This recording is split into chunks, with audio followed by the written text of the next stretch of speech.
Hi everybody, Melissa Johnson speaking.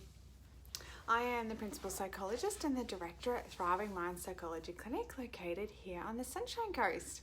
And welcome to vlog 23, I think it is, hopefully, of the 90-day vlogging challenge.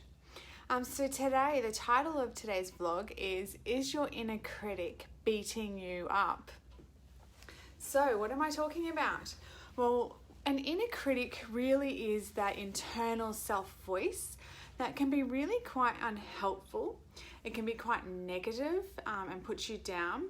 It can be quite judging and demeaning, and often it results in casting doubt and really undermining our ability to get things done and get things achieved.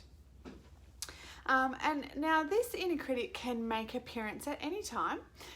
It might be when you wake up and look in the mirror. You might hear your inner critic telling you some really unhelpful things about the way you look, or what's happening today with your hair or your size or your face.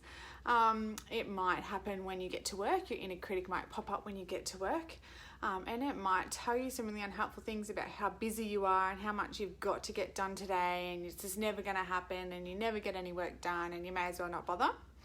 It might also come up in your parenting if you're a parent. So perhaps you might have snapped at your child or been a little bit grumpy this morning, and that inner critic can really pop up and tell you how much of an awful parent or an awful mother or father or grandparent you've been. So that inner critic is generally quite unhelpful and really quite negative and really quite demeaning. I'm going to talk about mainly another area where that inner critic can pop up is around goal setting or trying to achieve our goals. So for example, let's say someone has a goal of wanting to eat more healthy, or perhaps it's a goal of wanting to get up earlier to exercise in the morning. Or maybe they have a goal of reducing the amount of alcohol they drink, or reducing or to give up smoking. That inner self-critic can really pop up a lot, both before, during, and after when we're trying to achieve those goals. So let's take the example of a person who might want to eat more healthy. Let's say last night they sat on the couch and had a big piece of chocolate cake. Now, what might happen for that person is their inner critic might pop up after that and start saying things like, "Ugh, you're useless, you're horrible, you can never stick to a diet. What's the point? You're never going to be able to do this. You may as well go and eat the whole cake, and we just have to start again another day. We'll start again tomorrow or next week, or we'll worry about it next month." Yeah, that might sound familiar for some of us. That inner critic might have actually even popped up even before they ate the cake. That inner critic might have popped up and said, "Oh, who cares about being healthy? Don't worry about it, just eat it." Yeah? So that is an example of that inner critic. Now, we all have this. We all experience the inner critic from time to time, sometimes more than others. But what I wanted to talk about today is what can we do about it? And the first thing is to be mindful that we have this inner critic, that we have this inner self-talk that can be really negative and unhelpful. And really just try and make a conscious effort to separate yourself from that inner critic. So just because the inner critic says it, it does not mean it's the truth, okay? Just because the inner critic says it, it does not make it the truth. Okay, you can choose to listen into the inner critic, or you can choose to step away from that and step into a different role. And what I mean by that is, I've heard a few times, you may have heard this as well, be a coach, not a critic. Okay, and what that means is, if you were coaching somebody else, what would you say to them? Yeah, so how to be your own coach rather than being a critic. So let's take the example of the person who ate the chocolate cake. I want you to put yourself in the role of being their, let's say, their personal trainer or their nutritionist.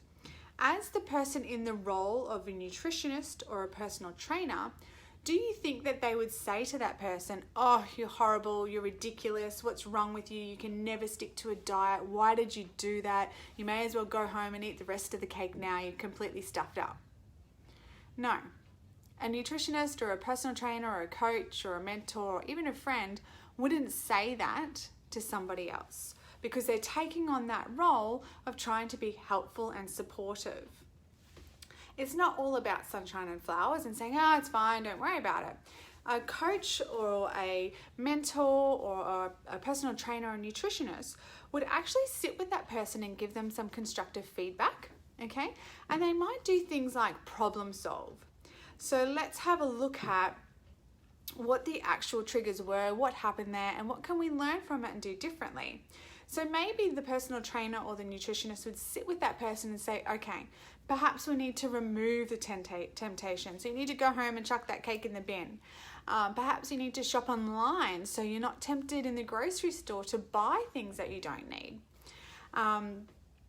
Perhaps you need to replace that behavior with something else. So rather than sitting on the couch, if that's the time that you would normally think about eating a chocolate cake, maybe you need to do something else or be somewhere else or just remove yourself from those triggers and engage in a different behavior, whether it's reading in a different room or talking on the phone or studying at the computer, something else in that meantime. Maybe it's just having a cup of tea instead.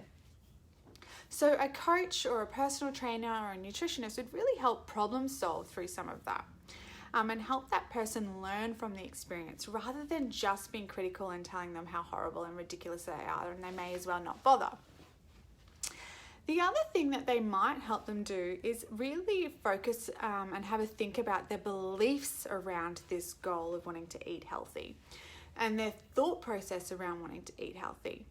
Are they having thoughts around I should, I must, I have to versus I will? Yeah. And maybe it's around doing some work around value system for this person and really checking out and getting in touch with their values and making sure that their goals are in line with their values because we're far more likely to achieve them that way. A coach or a personal trainer or nutritionist will also help that person refocus on some of the more positive things and positive behaviors that they have actually been doing. So yeah, okay, you had chocolate cake last night, but you got up this morning and you went for a walk, or you got up this morning and you cooked yourself a really good breakfast, or all week you've been really quite good and on track with your healthy eating. So refocusing on the bigger picture. And perhaps also they might help do some stuff like mind mapping, which can be really interesting and helpful, which I might talk about in future vlogs. So I guess what I'm saying is we need to be more mindful of our own inner critic, our own unhelpful self-talk that's, really being quite negative and putting us down and casting doubt on our abilities. And we need to make a choice of not listening into that, stepping away from that and stepping into a different role of being that coach or imagining what you would say to that person if you were their nutritionist or their friend or their personal trainer, okay? And really go through some problem solving, go through some cognitive belief systems, values, and really planning out what this goal means and how you're going to get there.